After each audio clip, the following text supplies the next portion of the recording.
Bonjour à toutes, bonjour à tous. Dans l'espace muni d'un repère, un plan peut être caractérisé par une équation cartésienne, c'est-à-dire une équation traduisant une relation entre les coordonnées des points de ce plan. Voyons ensemble dans cette vidéo comment on peut arriver à une forme aussi simple et comment utiliser cette équation. Allez, c'est parti! On se place dans un repère orthonormé de l'espace. On suppose que P est un plan et que le vecteur n de coordonnées ABC est un vecteur normal à ce plan, c'est-à-dire un vecteur directeur d'une droite perpendiculaire au plan P. Le point M de coordonnées x, y, z appartient au plan P à condition que les vecteurs AM et n soient orthogonaux, c'est-à-dire que AM scalaire n égale 0.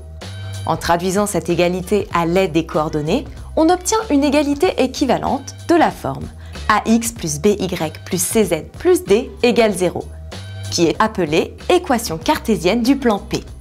Dans cette équation, les nombres ABC sont les coordonnées du vecteur n.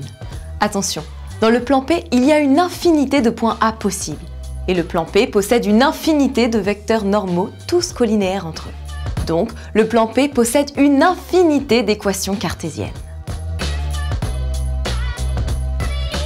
Alors, à quoi cela peut-il servir de connaître une équation cartésienne d'un plan? Entre autres, à trouver ses éventuels points d'intersection avec une droite dont on connaît une représentation paramétrique. Prenons un exemple. P est le plan d'équation cartésienne x plus 2y plus z-1 égale 0. Et D est la droite de représentation paramétrique. X égale 2 plus t, y égale 1 plus t, z égale 5 plus t, avec t appartenant à R.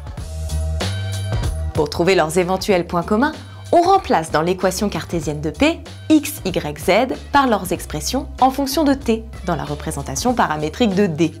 On obtient l'équation suivante, qui a pour solution t égale moins 2. On en déduit que P et D ont un unique point commun associé à la valeur t égale moins 2 du paramètre sur D et qui a pour coordonnées 0, moins 1, 3. De la même façon, on pourrait étudier la position relative de deux plans, dont on connaît les équations respectives. Voilà, vous savez tout ou presque sur les équations cartésiennes de plans. Pour continuer vos révisions, rendez-vous sur anabac.com. Et à très vite pour une nouvelle vidéo.